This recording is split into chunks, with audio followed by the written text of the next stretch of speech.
If we understand this properly, the game plan will be clear to us. I will try to be slow and clear because the data and facts are so important to understand in the right direction. When we see these kind of stuff, we say, yeah, cool. But I will show you guys the reason or idea or kind of the backbone behind the confidence level.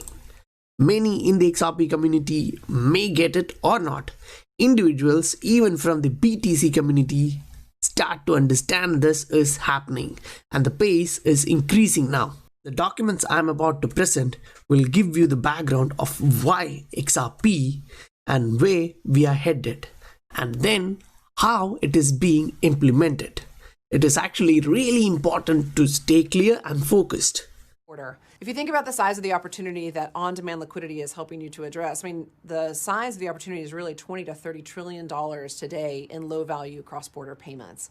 And on-demand liquidity is directly set to help take advantage of XRP and cryptocurrencies and leveraging them as a bridge currency between ascending. Yes, I agree that 30 trillion is huge, but it's not only that, because she was talking about institutions, small and medium-sized institutional payments. If you look at this figure, it is actually clear here. And she also talked about low value payments. So yes, when it is low value, the frequency is high.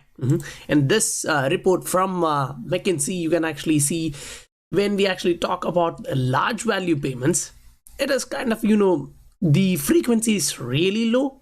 Even though the payment size is high, the volume is kind of quite low. So the target here Ripple is making is something which have high frequency. Okay, now with that said, when we are doing high frequency payments, we actually need liquidity coverage. Banks actually have to maintain the liquidity ratio. So for them, if they are not maintaining this, then that becomes an issue. This is a new article which is published in March 2020. So when you actually read through this, what the idea you get is like only some banks, if they are not well prepared to manage their liquidity ratio, that can actually damage a lot of their infrastructure. Now this is actually talking about small group of large banks. It's not actually talking about the entire area. Now they are also highlighting regardless of the size or location of the disruption, it can actually happen.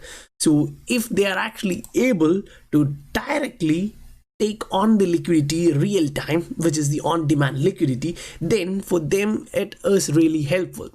Now in this particular document, they are actually talking about evolution or revolution about the distributed ledger technology, because the change is so high, it actually deviates a lot from the previously existing framework. Now in this particular document, it is not actually directly talking really positive about the DLT or Ripple and all, but the reason I'm presenting this is they're actually talking and showing you the current corresponding banking system and how it is working. And in the aspect, they show this one is a radical re-engineering of international payment. Remember, the word they are using is a radical re-engineering. So if we keep that in mind and look at this one, we can actually see Federal Reserve, domestic bank, then financial technology firm, and then directly it is skipped to Europe. Now, if you actually look, you and me recently came to see that dollar to euro payments is happening through RippleNet, and it is live now. The volume is kind of growing every day. So here, if you actually read along with that, the other information to be kept in mind is central banks must be willing to allow all direct payments to a new technology-based international payments platform.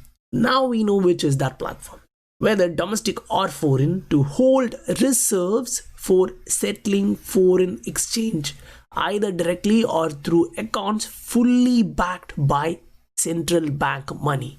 Now we have actually went through different documents in last 3-4 videos. It shows some areas central bank reserves, some documents illustrates about central bank liabilities, now some talk about central bank money. But one thing is for sure, they need to hold reserves. That's one side for payments, and the other side, when the central banks are considered, they are going or looking at issuing a privately issued digital asset which can be backed by the central bank assets. So that is kind of there, and this kind of replaces the existing framework which is showcased here, right?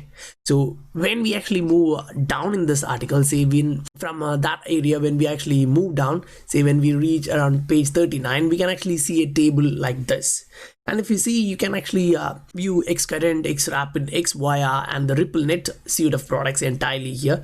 But yeah, we can actually see the entire document is a bit old, but you can actually understand they are actually comparing it with all the others like utility settlement coin, which is, in permissioned Ethereum blockchain, blah, blah, blah. And at the same time, they are also comparing it with other DLT platforms. But keep in mind, when they are doing this, digital asset is a word they are keeping in mind.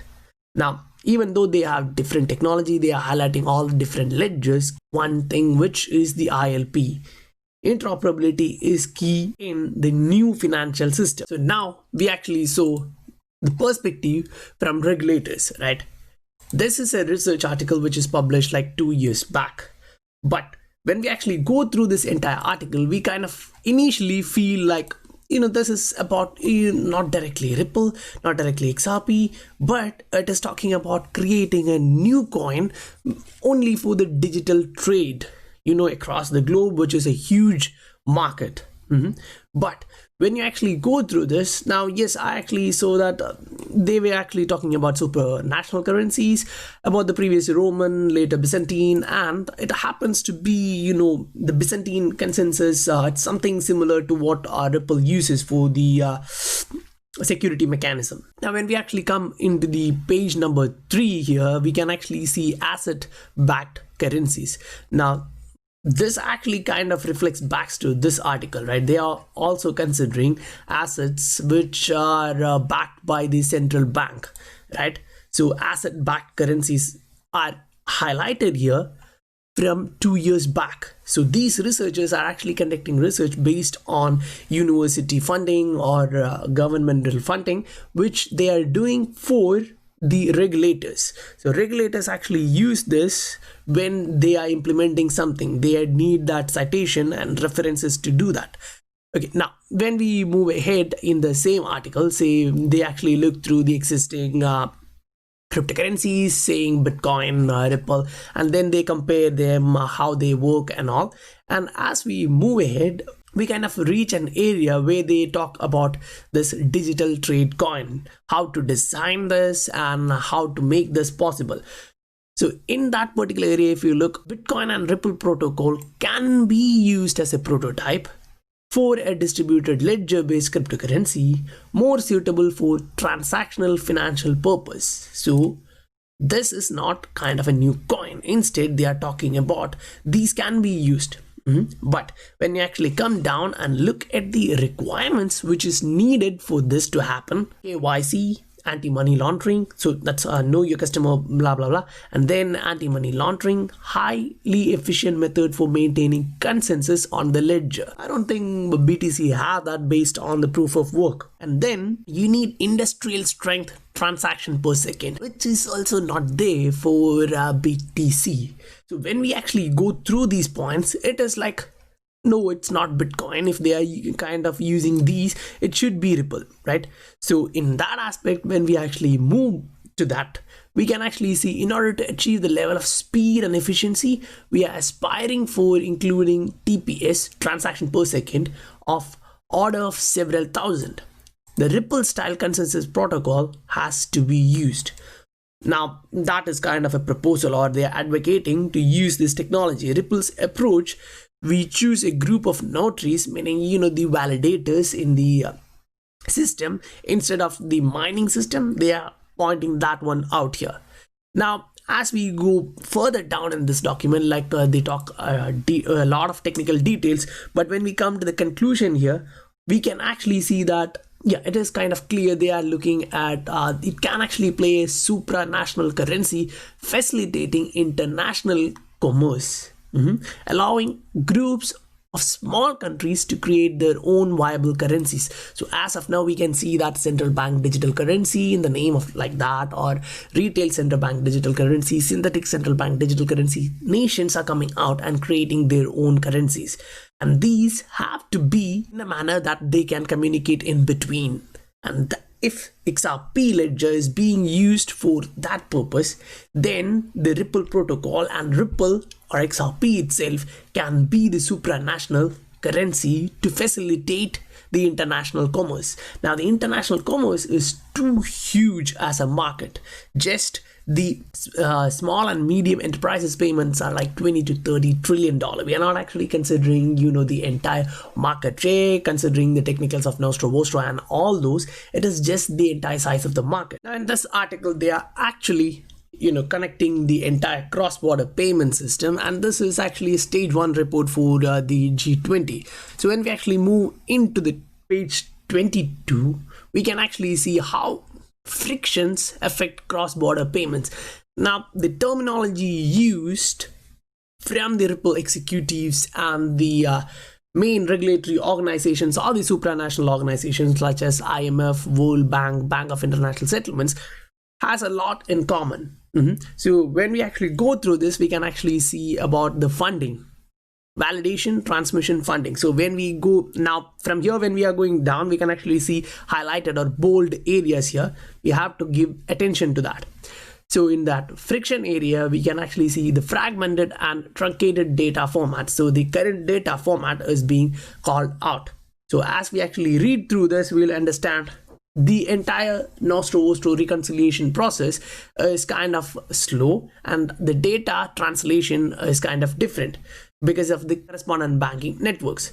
Now, once the messaging system from one bank is being conducted, they actually checks for all the regulatory clarity, meaning the AML, and all, and then as they move ahead, they actually confirm the payment from one to another and they process. So that is how the current correspondent banking network works. So that is they actually talk about legacy technology platforms and how they actually do the transmission and the funding costs. Now, the funding cost is really important here because that is one among a big circle which they actually highlight. Now, in that area, the competition is so low. So for them, that's the reason we can say in last 40-50 years, SWIFT messaging system is still being used. Majority, it's kind of a monopoly. They're using it. Yeah, even though we have institutions like TransferWise and all, this was still like a monopoly, right?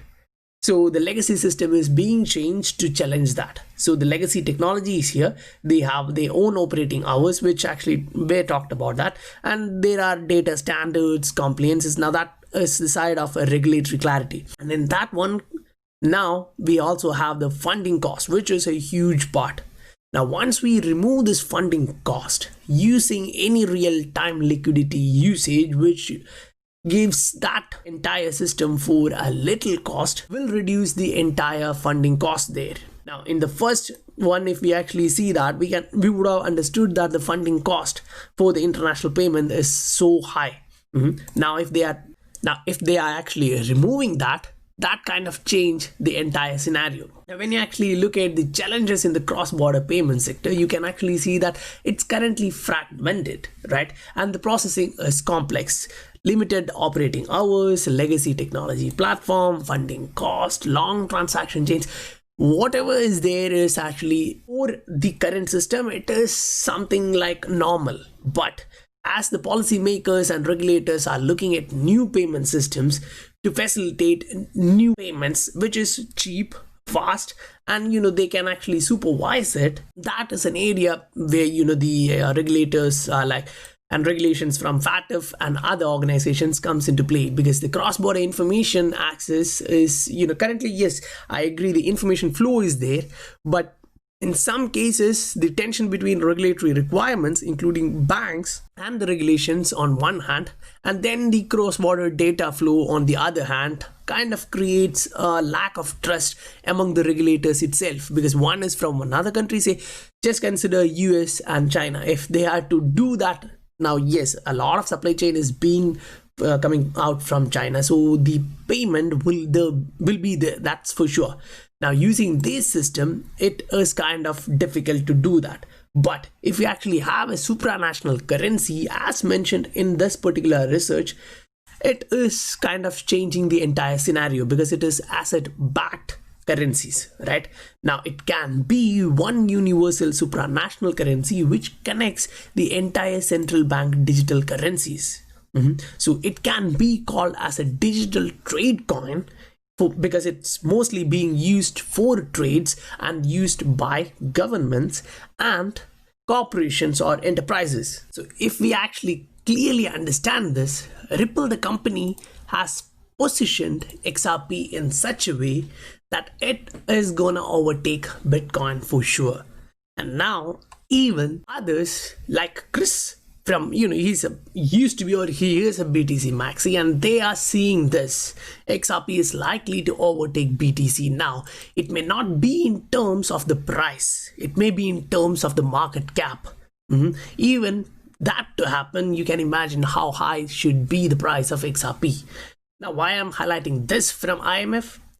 Because the gap between rich and poor is being, widened as usually.